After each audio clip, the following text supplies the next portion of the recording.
Thank you all for joining us for live Q&A with Professor Christen A. Smith from Cite Black Women Collective and Gabe Varela from varyCSS. This session is a complement to the bite-sized lunchtime talk you've already watched. I'll now introduce Rashun Miles, who will introduce our speakers. Take it away, Rashun. Cool, thank you, Nanette. Christen Smith researches engendered anti-Black state violence and Black community response to it in Brazil and the Americas. Her work primarily focuses on transnational anti-Black police violence, Black liberation struggles, and the paradox of Black citizenship in the Americas, and the dialectic between the enjoyment of Black culture and the killing of Black people. Her book, Afro Paradise, Blackness, Violence, and the Performance in Brazil, uses the lens of performance to examine the immediate and long-term impact of police violence on the Black population of Salvador Bahia, Brazil, and the grassroots movement to denounce and end this violence. Her more recent comparative work examines the lingering, deadly impact of police violence on Black women in Brazil and the US. Gabe Varela is a doctoral student in the sociology department at Duke University. He studies the social conditions which permits different identification with chronic mental illness, with or without the support of medical institutions. He joined the varyCSS team in 2021 and helped develop the interactive document viewer. He is Franco-Chilean. All right, let's jump into our live Q&A on varyCSS. So Gabe, for those in the room who are learning about this amazing organization for the first time, can you begin by telling us the origin story? So who founded it, why, and how did you get involved? Right, so it was founded originally by Taylor Brown and Tina Law, who actually did this Q&A last year. I believe it was last year, right? And you can actually check them out on the website. I recommend everybody kind of like while I'm talking, because it's not going to be that interesting. Check out the varyCSS website and just like scroll around. And in the About Us page, you'll see the both of them.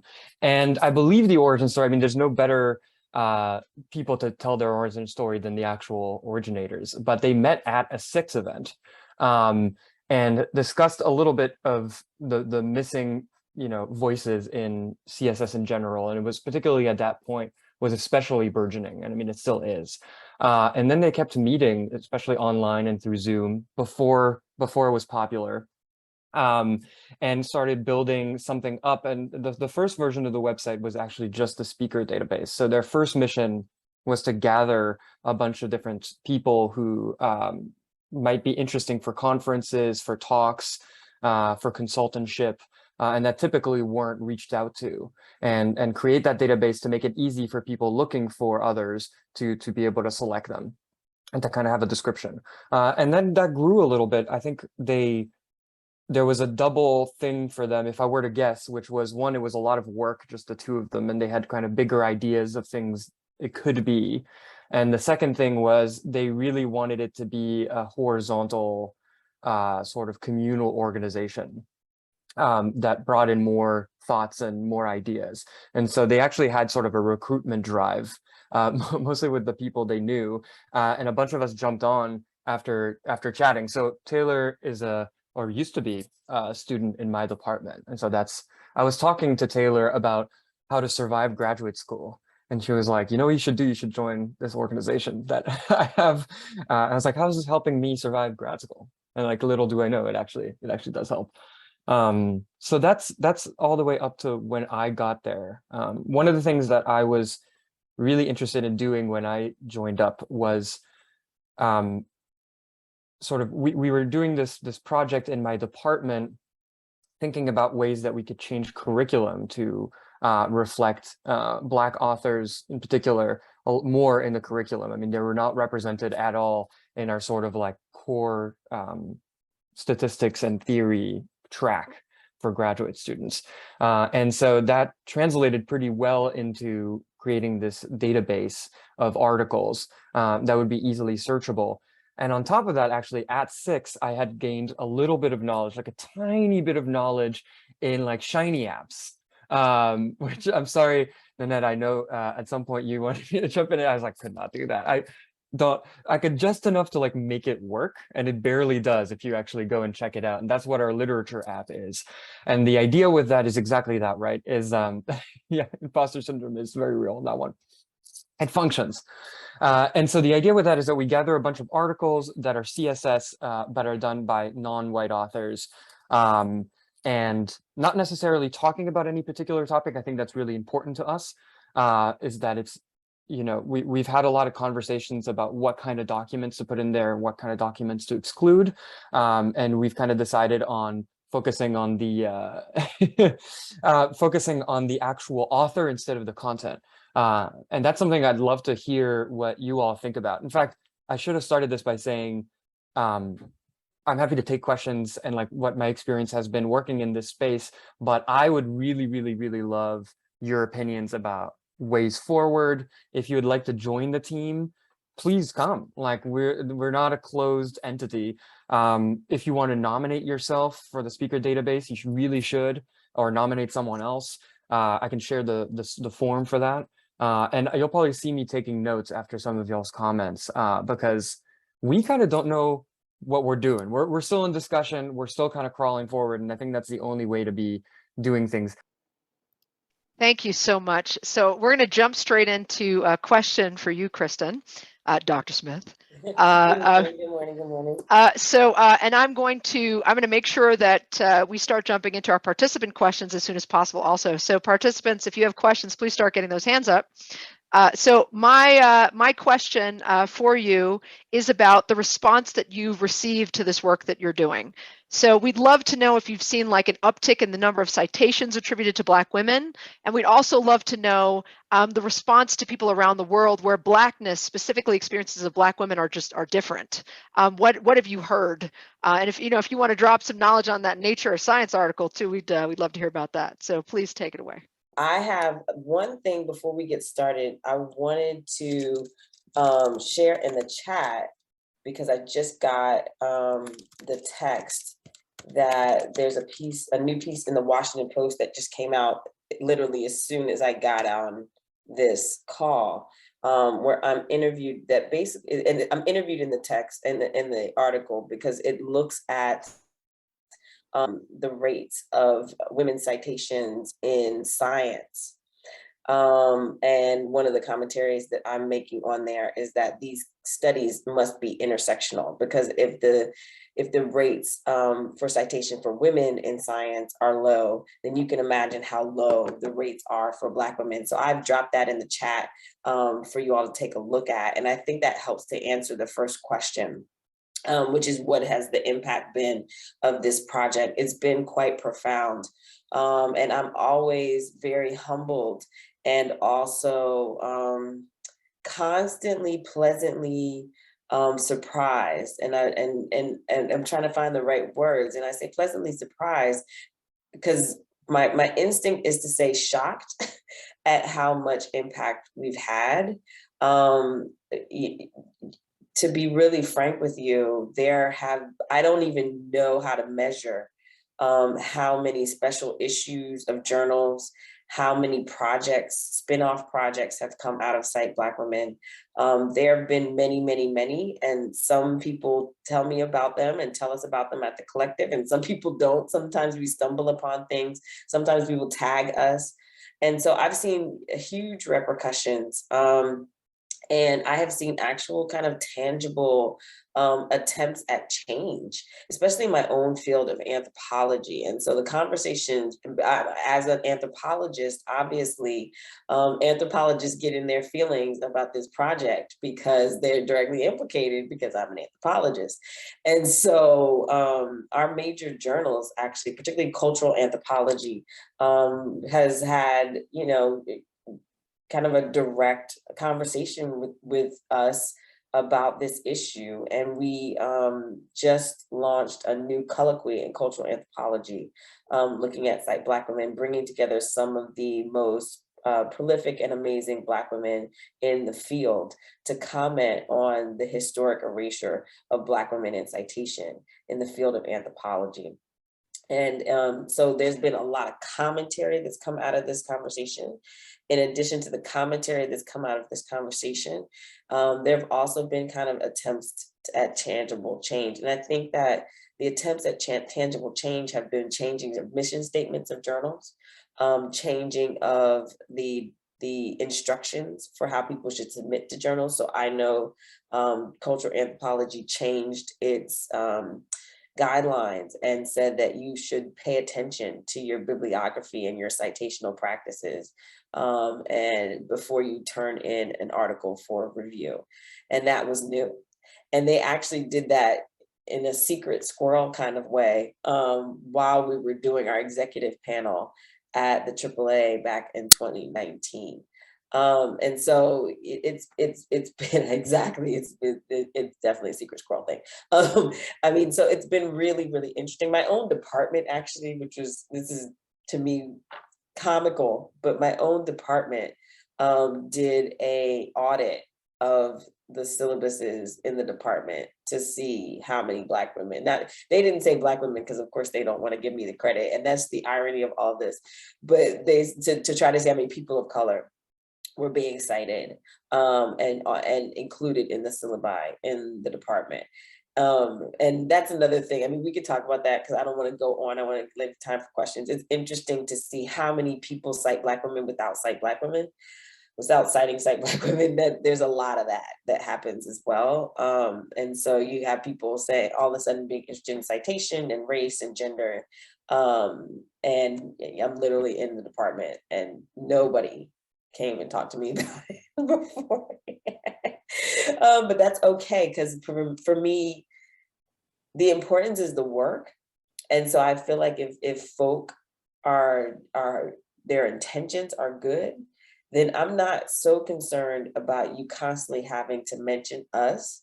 I am concerned about not erasing us, and I am concerned about making sure that the work gets done.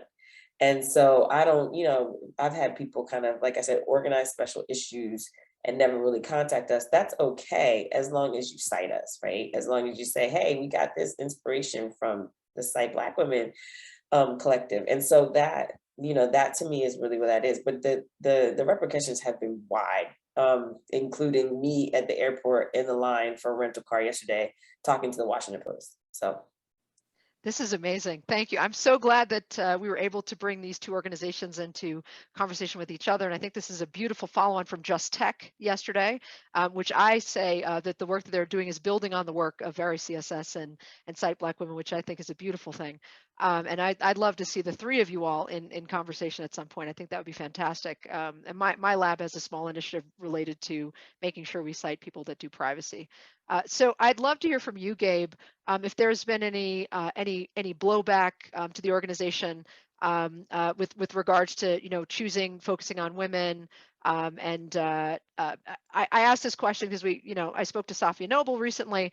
She's our keynote, and she mentioned that when her book first came out, folks were pushing back, and why are you putting these things in conversation? People were like criticizing the book before they even read it. And I'm wondering if varyCSS has encountered any sort of a blowback. I think the short answer is actually no, probably. I think the reason why is because we're still fairly small. And I think Cite Black Women Collective, for example, faces different challenges just because of the reach y'all have, and that's amazing. That's really good. I think we're benefiting from kind of doing our own thing. We have a different objective in terms of we really want to be just a resource, and and we're constantly having this conversation, right? Part of me feels like the benefit of just acting as a resource is that you have that distance, and so people don't take us as really, attacking their values in some way, in some like big political way, because they're like, well, they're just a resource. And every now and again, we'll have a conversation with people that don't really understand why we made certain choices or versus another set of choices.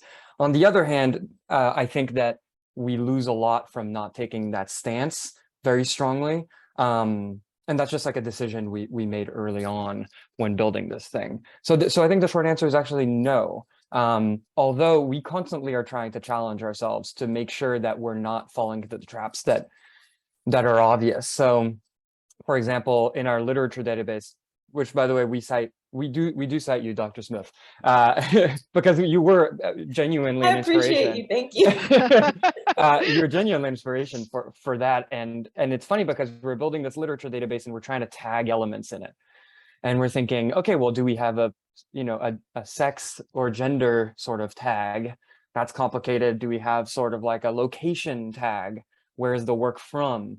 Do we have, all these ways of categorizing and highlighting specific things about the literature make for really interesting and complicated conversations. So yeah, that was a long no. And I say one of the reasons I was so excited about putting you all in conversation, and I'm giving a chance for our participants to start getting their hands up. We're going to open up for live Q&A.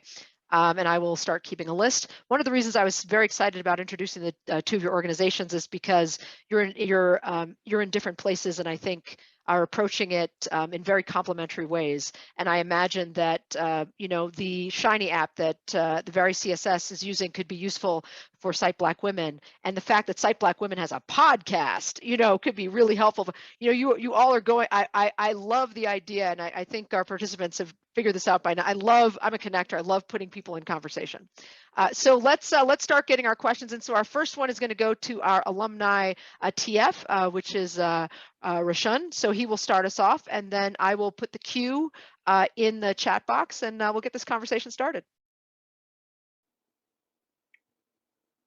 Hi, Dr. Smith. I'll start my question with you.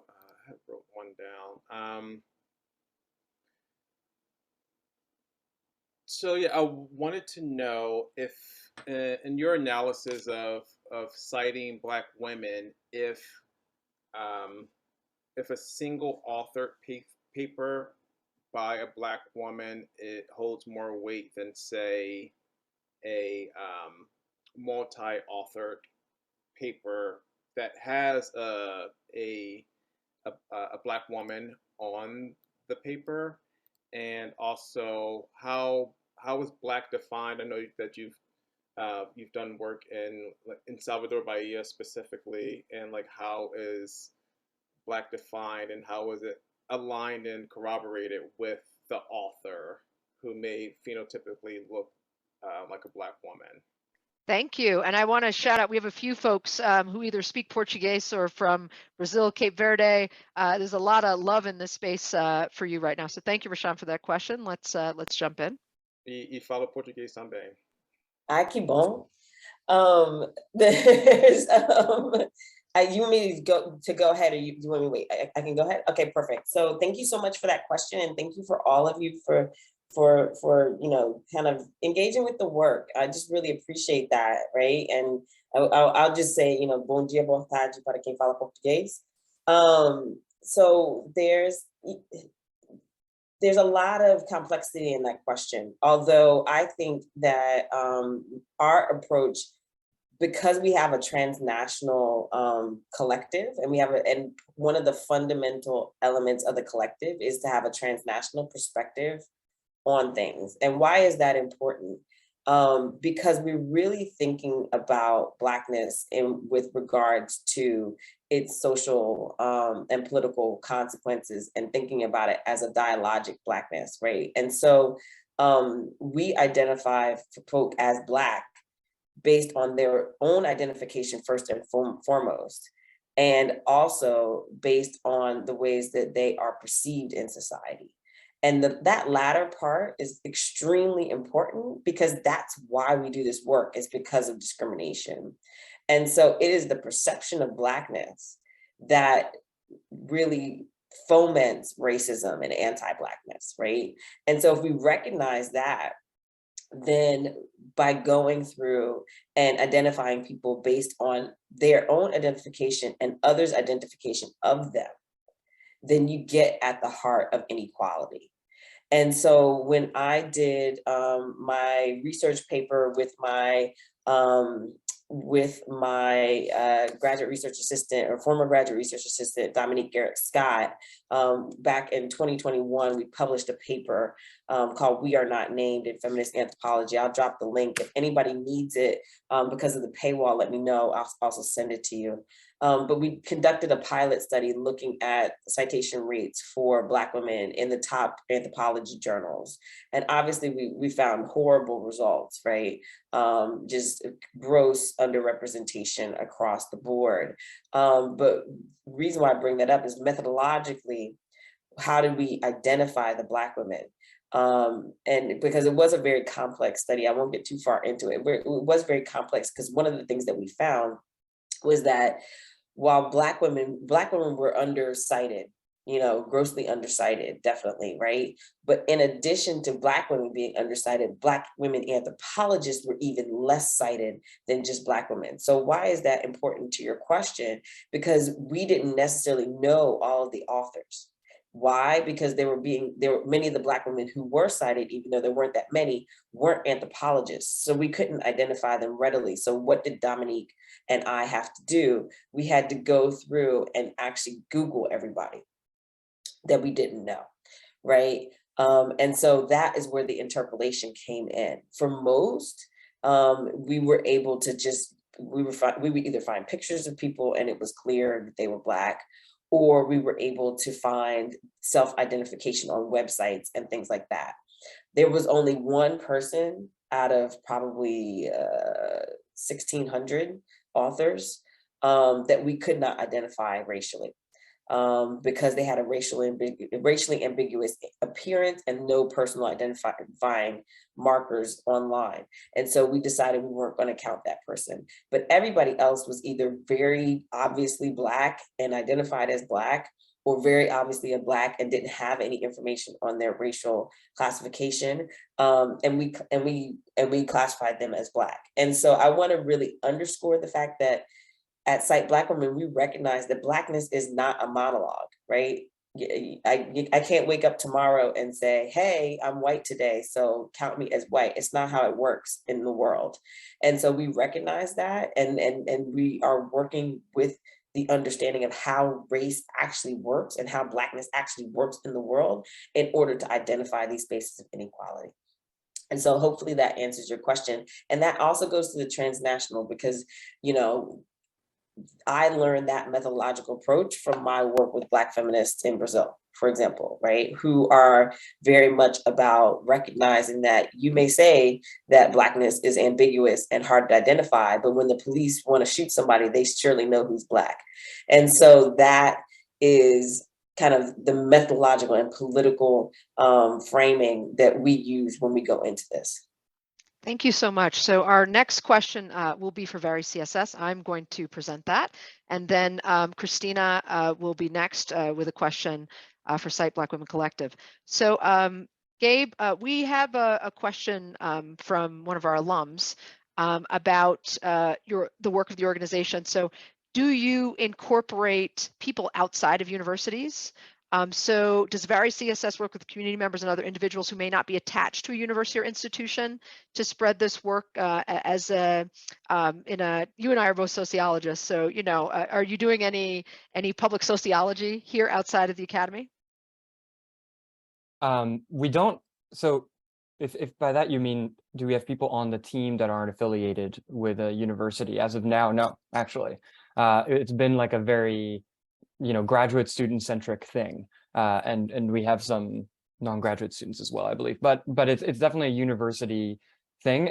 We don't want it to be that way, not necessarily. I think we're just hitting a wall that maybe Dr. Smith, you also experienced, but it's difficult to get people outside of the institution that you constructed the thing in to join in, and I think that's both our fault. For the most part, just not reaching out enough and not creating a space that's maybe welcoming enough for that. I think also on the other side, when I talk to people who aren't part of academia about this stuff, there's the sense that for me, the pretty wrong sense that there's something special about the way people in academia think that allows them to be better at this, which is absurd. If anything, maybe it's the reverse. And so we're trying to we're trying to open up the group a little bit more and make that space a little bit more interesting. We're really interested, for example, in people who cite in, so from our perspective, for example, computer science, engineering, there's a lot of incredible work, I'm sure a lot of you know, on ethics and Blackness in AI, algorithmic justice, stuff like that. And so we're trying to open up in that direction quite a bit. And that to do that well, you need people who are in industry, who are working in things, directly using these tools and using these algorithms. Maybe the other side of your question is like, who are we reaching with this? Which is, are we reaching people outside of the academic world? I think so. So in our speaker database, we do have people who are outside of academia. We do try to gather information and profiles on people who aren't necessarily academics, in the hopes that maybe one day the speaker database will actually help with conferences that have nothing to do with academia, or maybe even job searches. My guess is that right now the viewership that are actually interested in using the database are mostly academics, people coming in. And we know this happens in practice, which is people contact us and say like, hey, who should we, we're doing a conference on this. Do you have recommendations? And we're like, yes, we have a database. And so typically they're academic conferences. But if you have any tips, or anybody in the room has any tips on how to grow this to be more interesting to people outside of academia, we really welcome that information too. And I would encourage both of our speakers to drop your information in the chat box, website, email address where you can be reached. Obviously, SICSS-Howard Mathematica is following you all on Twitter, if you were on the Twitter. So our next question is from Christen A. Hi there. So I am a PhD student in sociology, and I'm a former anthropologist. So the work that Cite Black Women Collective is doing is very near and dear. One of the things that I was thinking about as I was listening to the video is just how applicable the things that you're talking about with regards to citation in academia also really applies to cultural spaces. And I think about Black Twitter, right, as a place where like there's this evergreen conversation about things being co-opted by different communities. And I wonder if you could talk a little bit about how what Cite Black Women Collective does transfers to these kind of other cultural spheres, and how the things that you're talking about here apply in other places. Absolutely. That's a wonderful question. Thank you so much. And I love the idea of a reformed anthropologist. I think that's wonderful and hilarious. Or a former anthropologist. I love it. Because there's so many critiques embedded in that. And I think that's wonderful. So, for us, because of the nature of Cite Black Women, we translate, it's interesting, we almost translate equally in popular culture and in academia. Because of our social media presence and because of our hashtag kind of movement. And so we get a lot of tags and conversations from people who are thinking about this in terms of Black Twitter in particular, right? And the appropriation of ideas by journalists in particular. And so a lot of the buzz, and usually it's something, usually anytime something happens, right? Like, so for example, with the whole debacle around the erasure, and this goes to your work as well, right? That with the erasure of Black women from the documentary on algorithms and race on Netflix, right? When that happened, we started getting tagged so much. And it was primarily because the hashtag culture allows people to make a political statement pretty quickly just by referencing a hashtag.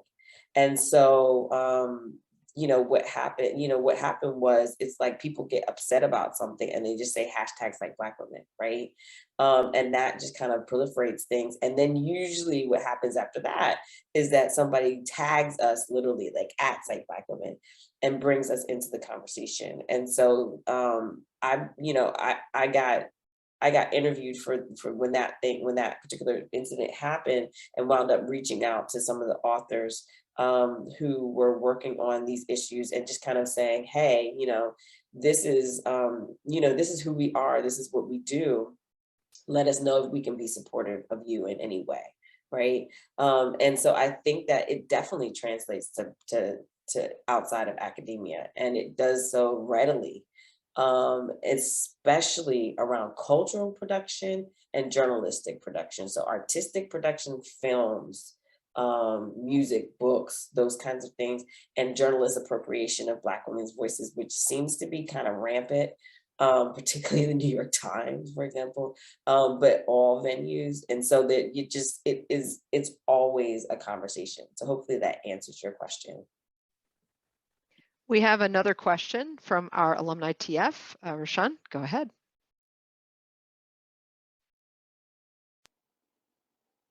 Hi, this question is for Gabriel. So with varyCSS, what is some literature in the field of CSS that has been overlooked that has been produced by historically underrepresented folks, and how can we elevate their work and voices as emerging CSS scholars? So like what have you seen that's been kind of missing, and like how as a collective, how can we elevate their voice and work? Thanks for the question. I think this touches on like two really interesting things. Maybe I'll start with the simpler one, which is I think one of the strategies for elevating this work is very simple. It's the things that Cite Black Women Collective have been saying, which is just cite them. You know, like if it's actually, I think for many of you who have written papers or currently writing papers, there are some things you need to cite, and maybe they tend to be older. You need to cite them. But to make your point, and there's so much good work out there, and oftentimes, exactly, there's a lot of old white men that one must cite. But then there's so much work that is out there done by people of color, people whose voices aren't typically cited in, just out of sheer laziness, to be honest. And you're sitting there in class, and it's a vicious cycle. I mean, I'm a graduate student currently. I've stopped taking classes for a little bit, but I remember how easy it is. You're in class, you're taught a bunch of stuff, you get a bunch of citations from your professors. They're all from white men, mostly. And then it's the easiest thing in the world to then use those citations in your own work, because that's literally what you know. And so it takes an extra step to find that work, but it's of equal quality. It's saying the same stuff better. It just takes a little bit more work. So my response to the second one, I think, is just to do it, just to cite. The first point, I think, is a really interesting conversation, which is like, what is underrepresented exactly? And I think that touches on something deeper, which is, what the heck is CSS? I don't know if you all have been wrestling with that topic like through this workshop, but it's pretty unclear. What is computational social science? It's this sort of like strange umbrella that is, you know, incorporates a lot of different stuff from a lot of different topics. And we like actively have these conversations with the group when we meet and we decide what we're going to cover, which is, for example, do we cover experimental psychology? Experimental psychologists have been using tools that computational social scientists use for a very, very long time. And as a result of that, there are many more people of color that work in that space. It's an older, more established field. And so do we want to plug those people in? Well, or are we talking about something more modern? Is it more of like a vibe, computational social science, that there's something sort of contemporary thinking about digital spaces and like newer, you know, data science tools? And so that conversation, I think, has to keep happening.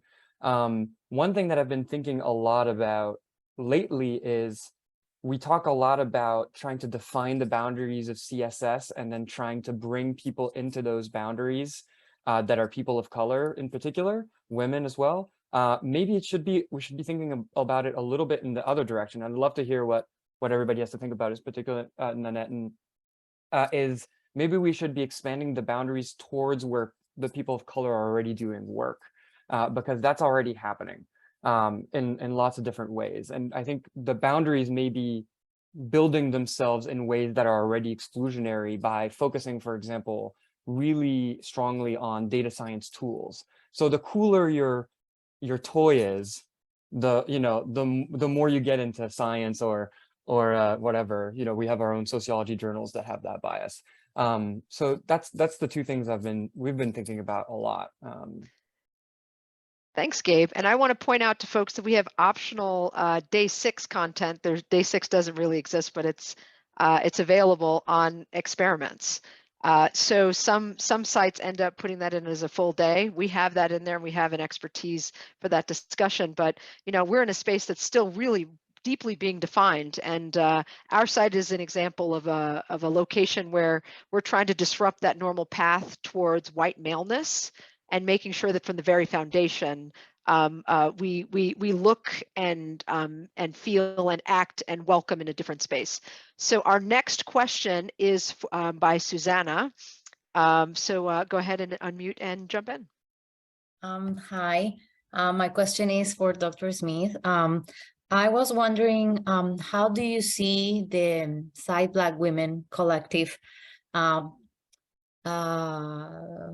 like pushing the boundaries, or like branching out to more like to disrupting other places in academia or other biases in academia, particularly whether there is any already coalition with other women, like let's say Latina women who are also underrepresented in academia, and also not cited probably, and yeah, so and building that, like building coalitions. No, definitely. That's a wonderful question.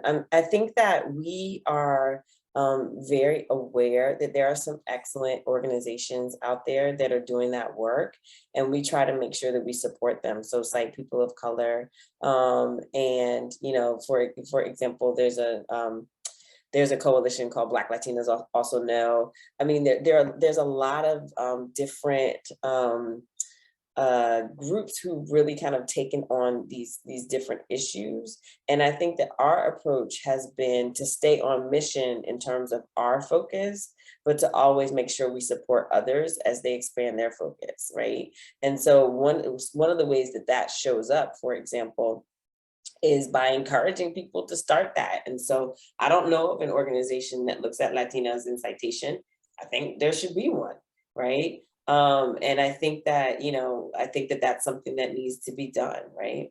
And so I think that, you know, for us, the idea is to be a source of inspiration through our work focusing specifically on Black women, so that people start to think about this in expansive ways. And I think that definitely happens naturally, right? So Indigenous women, for example, totally erased, you know, and grossly undercited across the board, right? And I've heard people kind of talk about, well, let's look at this and let's look at that. I did the keynote for the library, for the Library Association, I forget the name.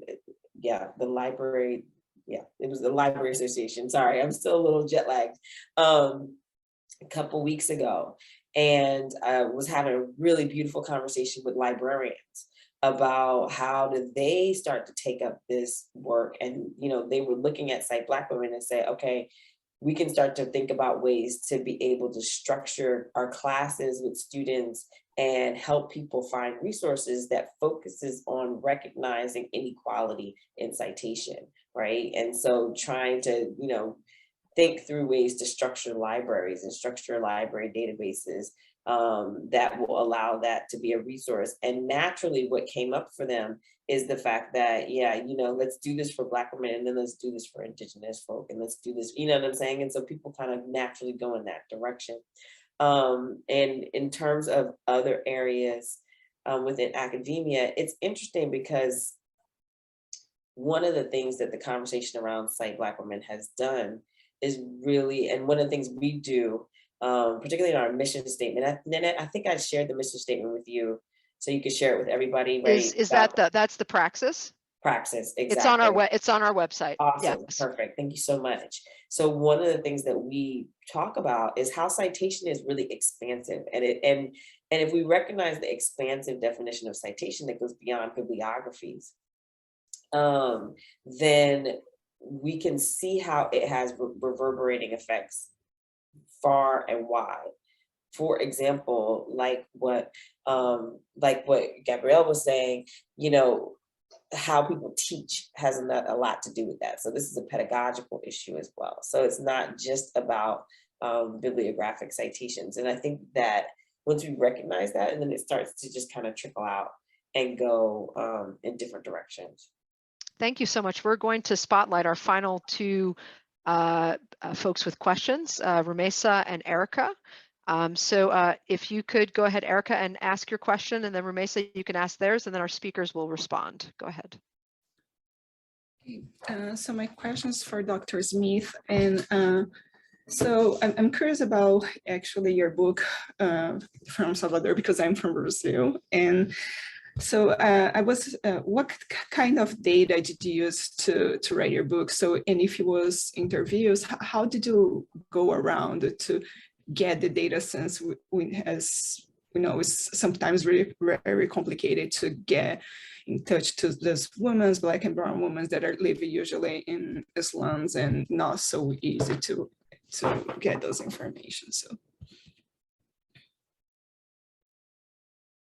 Then are we going to answer them together? Or you want me to? Rumesa, please go ahead and ask your question as well. Yeah, actually, I just want to ask, is there, because I don't know the US context, is there a way that people can easily understand from the name that she's a Black woman? Is there kind of specific names, like mostly used by Black women? Because like, actually, I was about to ask like a question like Susanna's, because I was also thinking this kind of movement might happen in my country, but I also thought people can understand, we have Kurds in Turkey. So like some Kurdish names, like just the Kurds, like we give these names to Kurd, like Kurdish children. So people can easily understand that, and then maybe they will not put to the citation because of that. Thank you. It was really wonderful talk, by the way, from both of you. I'll go ahead and answer, and then I'll pass it over if y'all want to answer as well. With that latter one, you know, it is sometimes a hint with our names here in the US, but it is not as transparent as it is in Turkey with the Kurdish names. So for us, we did not go based on names. We literally went and we searched everybody who we didn't already know. We have a database for the work that I've been doing around this. We have a database of all of the Black women in anthropology in the United States. And I know that that sounds crazy. However, there's not that many of us. And so we literally just put up a crowdsourcing and just created a huge list. And what we did was, when we didn't recognize an author, which was actually rare, right? When we didn't recognize an author, we Googled them. Did it take a really long time? It took months. And so it was a lot of work, but that's how we did it. But I love the fact that you brought up this question of names, because particularly in countries where names tell you people's ethnic backgrounds, that is definitely a way that people can discriminate, and it probably would show up absolutely. So that's a really important point. And to the first question, you know, thank you so much for that question, and thank you for engaging my work. It means a lot. For me, I did ethnographic work, and I am an activist anthropologist. And so the way that I got access to communities is through my coalitions and collaborations with organizations. And so I worked with Black movement organizations in Salvador, and they were doing the work around supporting families who had been the victims of police terror in that region. And in doing the work, the everyday work of going to communities and working with folk and helping folk to try to heal after their loved ones had been killed, that's how I met people, and that's how I got to have those conversations, right? And so the data for my book is ethnographic. By and large, I did use secondary sources for the statistical information and for the geographic mapping of mass graves. But other than that, I did all the work through ethnography. Gabe, did you want to weigh in before we end our session? Sure, maybe I'll weigh into the second question, just offering the other side, which is, I think because of what you described, what Dr. Smith described, which is that it's not easy to actually uncover people's racial identification with names, and sometimes as well with images. And I'll just link it to maybe the sort of CSS element of this, which is despite the fact that there's not a clear path to discrimination, which might be one way to view it, like, hey, it's kind of hard to know, so it's harder to discriminate just blatantly by saying I'm not going to cite people who have a specific kind of name. This happens in more insidious ways when we try to automate a name recognition, and even more when we try to automate facial recognition. And so we fall into this interesting category that, despite the fact that we could just not know, we decide that we really, really want to know, and we try as hard as possible to create features, which are real, of course. Like when we experience real life, you know, we like sort of cognitively construct these features out of a mix of like phenotypical stuff, but also just social constructed elements that we imagine people in categories. And that's translated into algorithms and has all kinds of interesting and terribly unjust consequences from like an algorithmic perspective. And I really recommend, if you're interested in this, to read some of the work that's been done for a really long time on police algorithm, for example, around facial recognition and name recognition, as well as geographic stuff, which is the sort of understudied, in my opinion, view of it, which is if you use geographic information because of the way that the country is segregated, along with this name information and facial information, we create these sort of like incredibly predictive machines that tell you when somebody's going to do a crime before they do it, and it's always the same people. And so it's like, wow, we fixed crime because we, you know, Minority Report style. Yeah, exactly, yeah. So that's what I'll bring to that question is it doesn't necessarily fix things if we're hidden by our names or even our faces, unfortunately.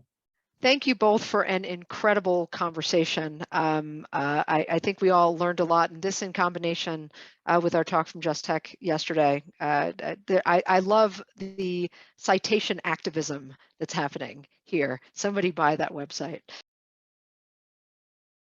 Thank you all for watching. For more information on SICSS-Howard Mathematica, visit our website, follow us on social media, and join our email list.